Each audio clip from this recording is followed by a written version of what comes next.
Imagine acordar um dia e ver alguém que você respeita, alguém que fala sobre Deus com fervor, fazendo milagres, profetizando eventos futuros, e tudo se concretiza. Parece inquestionável, certo? A voz de Deus em pessoa. Mas e se, depois de tudo isso, essa mesma pessoa te dissesse para abandonar tudo o que você sempre acreditou, para seguir outros deuses, para desviar do caminho que sempre te foi ensinado como o verdadeiro? O que você faria? A quem você ouviria? A fé não é sempre preto e branco. Existem tons de cinza, armadilhas. E um livro antigo tem um aviso chocante sobre isso. Antes de mergulharmos nas profundezas dessa questão que desafia a nossa própria percepção do divino, eu preciso te pedir um favor. Se você já se sentiu confuso sobre qual voz seguir, se já duvidou da sua própria capacidade de discernir o que é de Deus e o que não é, então este vídeo foi feito para você. O que vamos desvendar hoje pode mudar a forma como você enxerga a espiritualidade e te dar ferramentas valiosas para navegar por um mundo cheio de enganos. Então, por favor, clique no botão de curtir agora mesmo. Esse simples gesto ajuda o YouTube a entender que este conteúdo é relevante e precisa chegar a mais pessoas que, como você, buscam a verdade. E se você ainda não faz parte da nossa comunidade, aproveite para se inscrever no canal Entenda a Palavra e ative o sininho.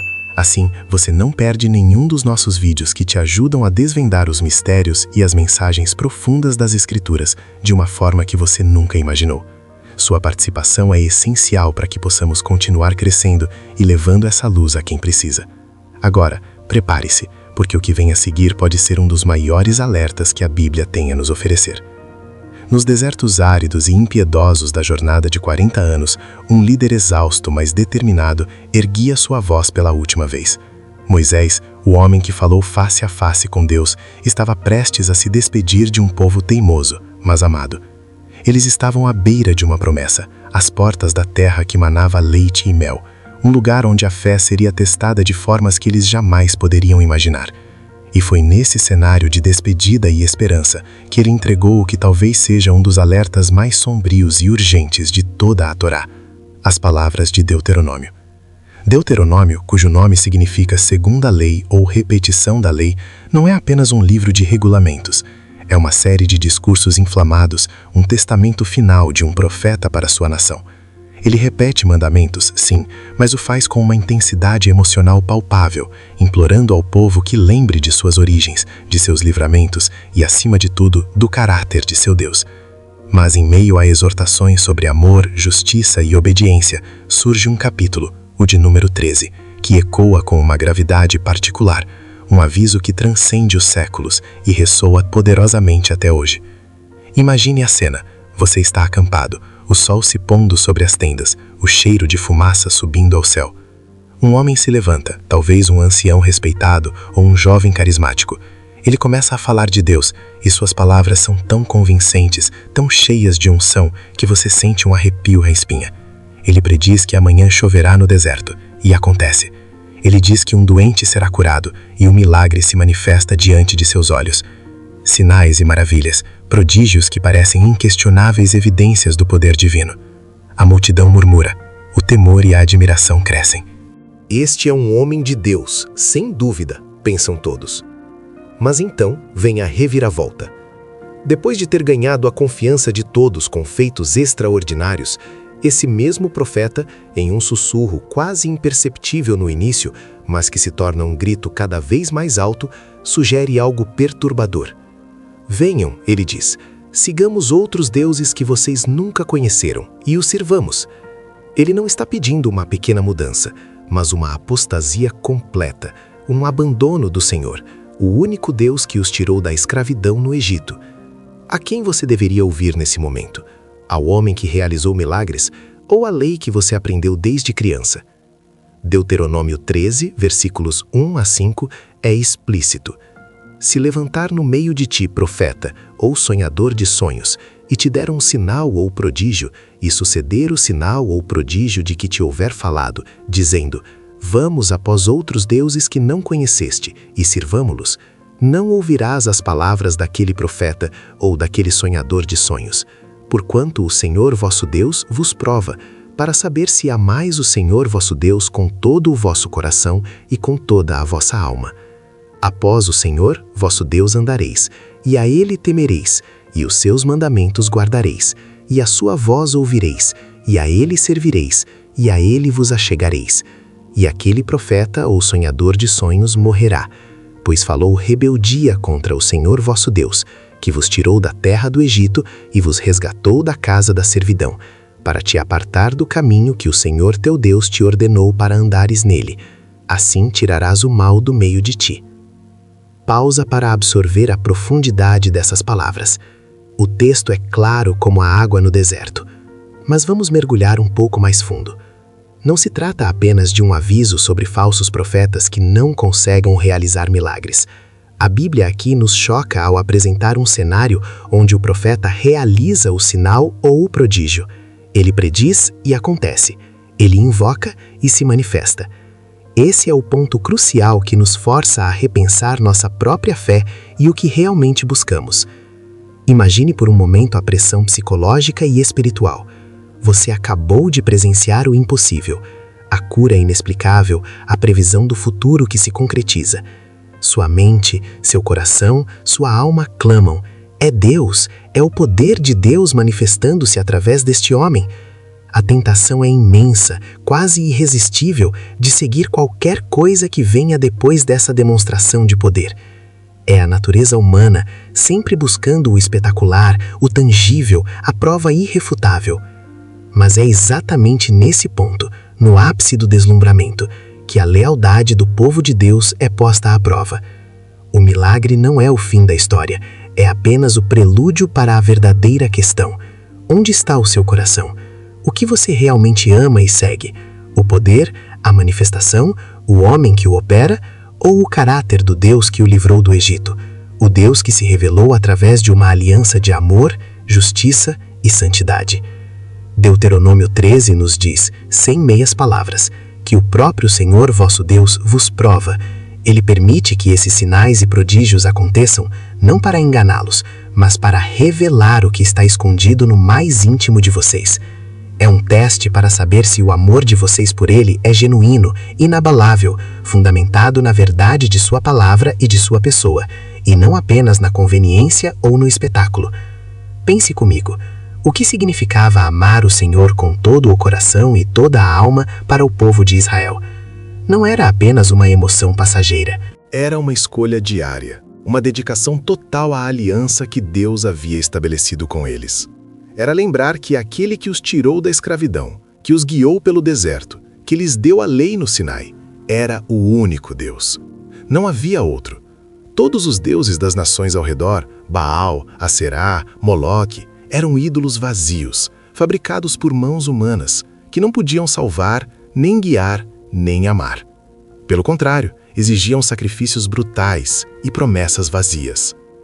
Para o povo de Israel, sucumbir a um profeta que, mesmo com sinais e prodígios, os guiasse para outros deuses, era mais do que uma simples mudança de culto. Era uma traição radical à sua própria identidade, ao seu propósito como nação santa, e ao Deus que era a fonte de toda a sua existência. Era uma negação de tudo o que haviam experimentado e aprendido. E por que Deus permitiria tal prova?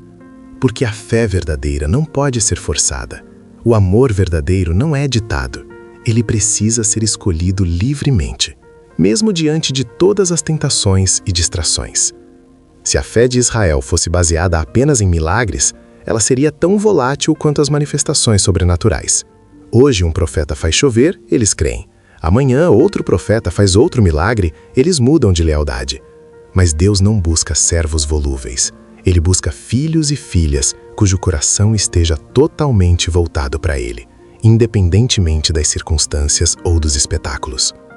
Essa é uma lição que ecoa através das eras, uma verdade nua e crua para os nossos dias. Vivemos em uma época onde o espetáculo e a emoção muitas vezes parecem superar a verdade e a substância, onde o sentir é mais valorizado que o saber.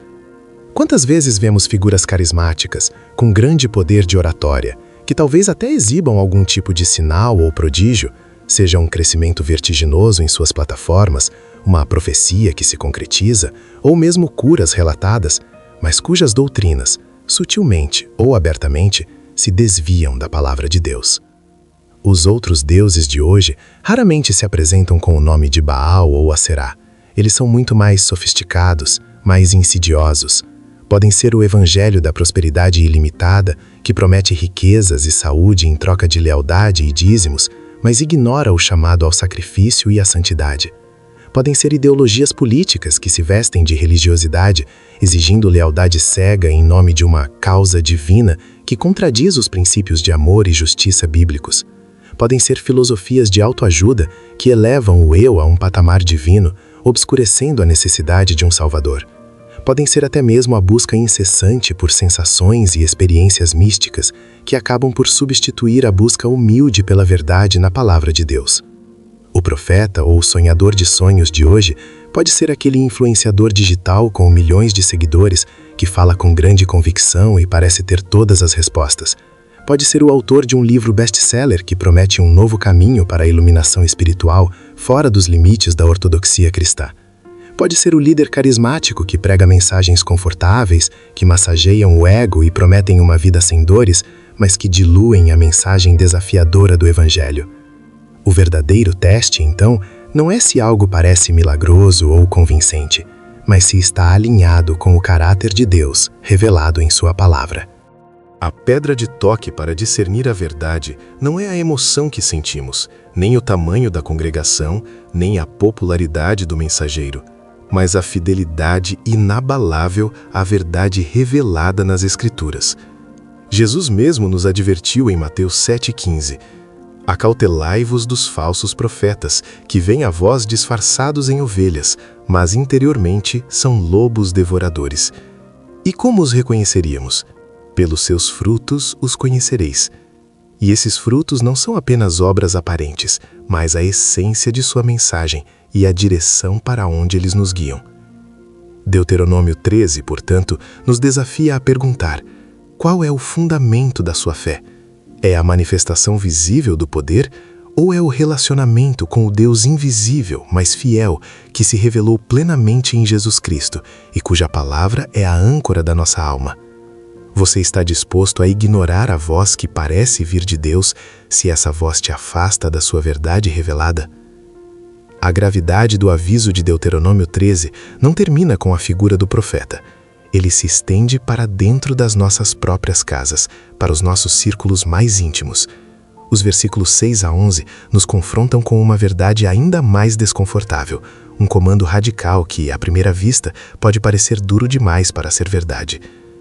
Se teu irmão, filho da tua mãe, ou teu filho, ou tua filha, ou a mulher do teu seio, ou teu amigo, que te é como a tua alma, te incitar ocultamente, dizendo: vamos e sirvamos a outros deuses que não conheceste, nem tu, nem teus pais, dentre os deuses dos povos que estão ao redor de vós, perto ou longe de ti, desde uma extremidade da terra até a outra. Não consentirás com ele, nem o ouvirás, nem o teu olho terá piedade dele, nem o pouparás, nem o esconderás, mas certamente o matarás. A tua mão será a primeira contra ele para o matar, e depois a mão de todo o povo. E o apedrejarás com pedras até que morra, pois procurou apartar-te do Senhor teu Deus, que te tirou da terra, do Egito, da casa da servidão. Este é um mandamento que choca a sensibilidade moderna, e com razão. Apedrejar um membro da família ou um amigo tão íntimo quanto a própria alma por incitar à idolatria parece brutal, desumano.